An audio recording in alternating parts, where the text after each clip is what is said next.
Yung pong binabanggit po ng kampo ni VP Sara, Judge, Direktor na humihingi siya ng clear copy of the complaint filed against her. Ito bang sinasabi niyang clear copy ng complaint? Available na ba ito ngayon?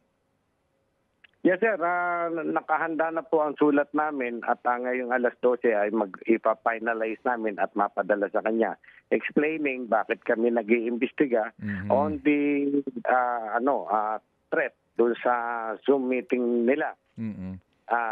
Ganun po. Opo. Pero yun pong hinihingi niya ng mga advance question ay hindi po namin maibibigay at hindi po talaga kami nagbibigay ng mga advance question sa aming mga investigasyon. Opo. Maliban, alam niya na siyempre, tatanungin namin sino ba nagte-threat sa kanya.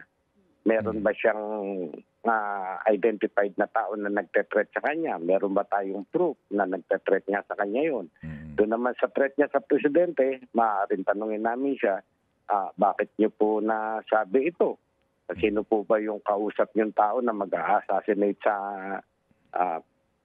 presidente, sa first lady at kay speaker? Ganun po ang basic na tanong.